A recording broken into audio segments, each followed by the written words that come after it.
প্রকৃতির কাছে ঈর্ষা নিন্দা নাই, গতিকে হে যে কোনো জায়গা কোনো অবস্থাত ফল দিতে পারে, ফুল দিতে পারে। তার ফরমান ও দেখো ইনো তলে হইল গিয়া ডাইরেক্ট ফাঁকা, এটা তোর ফাঁকা ফাত্তর। আর আমি মেইন পয়েন্ট যদি দেখাই, ও একটা খাজুর গাছ আছে।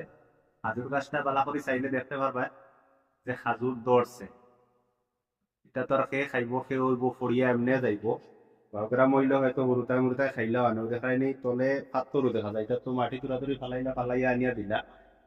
গতিকে প্রকৃতির কাছে হিংসা নিন্দা থাকলে হেও চেষ্টা করলো না আমার বাগানও নিয়া দে, পালা জাগাত দে, তাহলে আমি তোরে ফল ফুল দিমু। ওই দেখো কি সুন্দর ফুল দিছে, সারা ফাত্তা সাত্তা দেখলে দেখা যায় গান্দা। ওই দেখো আর একটা এত সুন্দর ফুল দিছে। গতিকে প্রকৃতির লাখান যদি আমরা মানুষ হইতাম পাতাম, মানুষে প্রকৃতিরে ঠগি দেই। মানুষে গরু ছাগল জীব জন্তু গাছ গাছালির ঠগি, কিন্তু গরু ছাগল জীব জন্তু গাছ গাছালি মানুষের আবহন তো ঠগেন না। যার কারণে প্রকৃতি আবো বালা চলে আর বালা চলবো। যে সময় প্রকৃতি মানুষের ঠকা শুরু করবো, তখন আর মানুষ দুনিয়াত বাঁচা মুশকিল হয়ে যাব। ভিডিও ভালো লাগলে লাইক শেয়ার মারিয়া পেজরে ফলো করবা।